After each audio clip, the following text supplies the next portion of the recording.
Bucket list. शेजारच्या काकू, बस एवढंच नाव होतं त्यांचं. आम्ही असंच म्हणायचो. काकू असली तरी दुसरी आईच होती ती माझी. मध्ये एक फक्त भिंत होती. दोन्ही घरचे दरवाजे सतत उघडेच असायचे. कुलकर्णी वाड्यातली आमची 2 बिऱ्हाडं. शाळेतून घरी आल्यावर आई घरात दिसली नाही की सरळ शेजारच्या काकूंकडे जायचं. विनू काकूंचा मुलगा, माझ्याच शाळेत, माझ्याच वर्गात. पण विनू इतकाच काकूंचा माझ्यावरही जीव होता. विनू अभ्यासू किडा. 2 खोल्यातला कुठल्याही कोपऱ्यात त्याला चालायचा अभ्यास करायला. सदा सर्वदा पुस्तकात डोकं घालून बसलेला असायचा. कधी खेळला नाही, कधी गप्पा कुठल्या नाहीत. आणि या उलट मी अगदी नाईलाज झाला तर पुस्तक डोळ्यापुढे धरायचं. वर्षाअखेरीस विनू वर्गात पहिला आणि आमचा निकाल म्हणजे पिताश्री अगदी जमदग्नीचा अवतार व्हायचे. मी काकूच्या घरी भूमिगत झालेलो असायचो.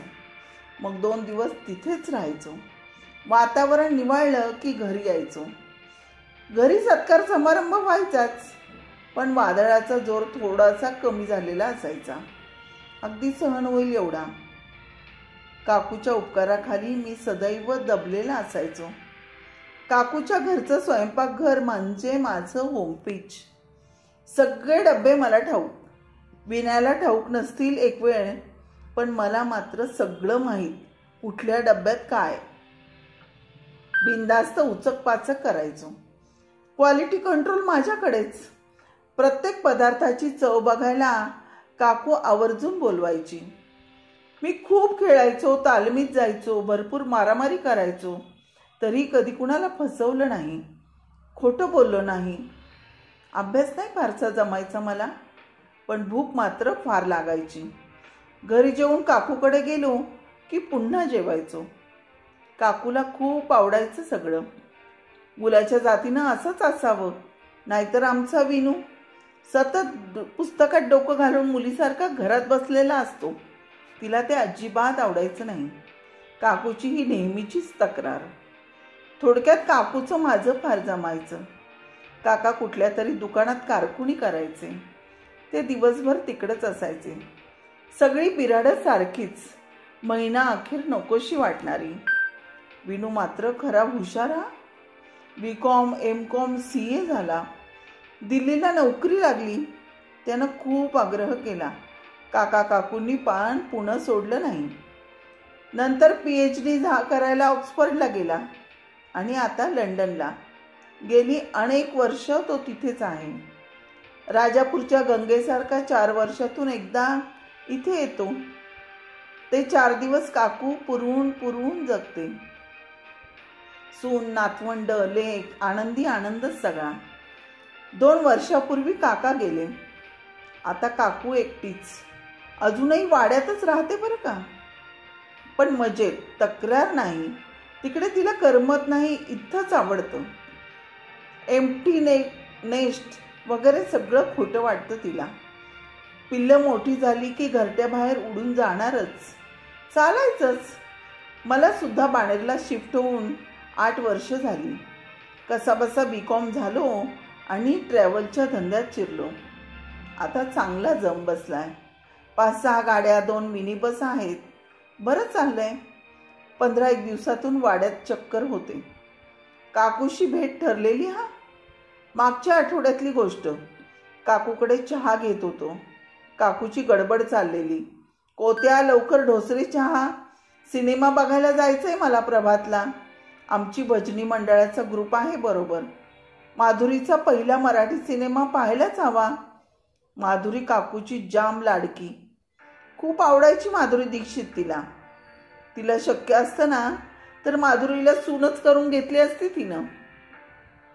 मी आटोपतं घेतलं आणि दुसऱ्या दिवशी काकूचा फोन वाजला. फोनवर एकदम रडायलाच लागली. मला कळेच ना काय झालंय तिला.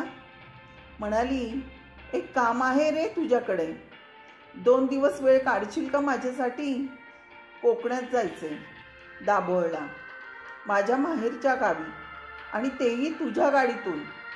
तू एकटं नाही यायचंस. बायका पोरांना बरोबर घेऊन यायचं. ठीक आहे म्हणालो, जाऊयात की. काकू म्हणते मग जायलाच हवं. घरी सांगितलं. पोरी खुश. ही सुद्धा लगेच तयार झाली. शनिवारी पहाटे वाड्यापाशी गाडीत काकूला घेतलं आणि चला दाभोळलाच निघालो. गाडीनं ताम्हिणी घाट पार केला. चहाला थांबलो. काकू एकदम रडायलाच लागली. कोत्या, मी फार तुला त्रास देते का रे? तो माधुरीचा सिनेमा बघितला ना आणि एक अधुरी इच्छा आठवली. माझ्या माहेरी परिस्थिती बेताची. आम्ही तिघी बहिणी. मी थोरली. तात्यांना घाई झालेली. उजवली मला. तिथनं निघाले आणि इथं येऊन पडले. इथंही तशीच ओढाताण. विनूचे बाबा मात्र देव माणूस. खूप सांभाळून घेतलं त्यांनी मला. तसा सुखानं संसार केला रे आम्ही. पण हौसमौज राहिलीच बाबा. आता विनू रगड पैसे धाडतो. पण एकदा वेळ गेली की गेली. आता ती वेळ राहिलीच नाही रे. दाभोळची माझी एक मैत्रीण होती, मालती. माली म्हणायचो आम्ही तिला. तिचे वडील गावचे खोत. आमच्या परिस्थितीत जमीन आसमानाचं अंतर. तरी आमची मैत्री होती बरं का. तिचं आणि माझं लग्न एकाच दिवशी झालं. गावातल्याच दाभोळकर वकिलांकडे तिला दिलं. वकील साहेबांच्या मोटारीतून वरात निघाली होती. इकडे आम्ही दोघं नवरा बायको सायकलीवर सामान ठेवून बंदरावर चाललो होतो. इकडे पुण्याला यायला निघालेलो. मोटारीच्या खिडकीतून तिनं मला मालीनं बघितलं. तिची ती नजर काळीच चिरत गेली बरं. खूप अस्वस्थ वाटलं मला त्यावेळी. ती सल राहिलीच माझी. आमच्या दोघीतलं अंतर गडद करणारी ती नजर. परवा तो सिनेमा बघितला, बकेट लिस्ट. राहवलंच नाही. तू काय आणि विनू काय मला सारखेच रे. एकच इच्छा होती, गाडीत बसून मालीकडे जायचं. तिच्या नजरेला नजर द्यायची, अगदी खुन्नस द्यायची. मोटार गाडीची मिजाज करायची. बस एवढीच लिस्ट माझी. मी पण काय वेडी आहे ना. असल्या हट्टापायी तुझी उगाच वरात काढली मी. अगं एवढंच ना, जाऊ की. तेवढंच कोकण दर्शन होईल आमचंही. अगं काकी, तुझी बकेट लिस्ट पूर्ण व्हायलाच हवी. दुपारपर्यंत आम्ही दाभोळला पोचलो. दाभोळकर वकिलांची चौकशी केली. नव्यानं माहिती कळाली. वकील साहेब जाऊन 15 वर्ष होऊन गेली. मालतीबाईंचा मुलगा बेताचाच शिकलेला. सगळं वैभव संपल्यात जमा. परिस्थिती बेताचीच. घर तेवढं तेच होतं. कोत्या, गाडी फिरव माघारी. आपण गुहागरात जाऊन राहू. इथं नको थांबायला. अगं पण काकी, तुझी बकेट लिस्ट. मी कन्फ्यूज. चुलीत घाल मेल्या तुझी ती बकेट लिस्ट. अशा परिस्थितीत गाडीची कसली मिजाज करायची रे. जरा मालीच्या मनाचा विचार कर. माझंच मेलीचं चुकलं. माणसाचं मन बादलीसारखं. जवळच्याकडनं दुखावलं गेलं की मत्सराच्या पाण्यानं काठोकाठ भरतं. काळाचं चक्र फिरलं की सगळा कचरा खाली जातो बघ. वर राहतं ते शुद्ध निर्मळ पाणी. आपल्याच माणसाची नव्यानं ओळख पटते. नजर स्वच्छ होते. पुढच्या महिन्यात यष्टीनं जाईन मालीकडं. लागलीच तर पैशाची मदतही करीन. खरं सांगू, खूप हलकं वाटतंय. मनावरचं ओझं उतरलंय.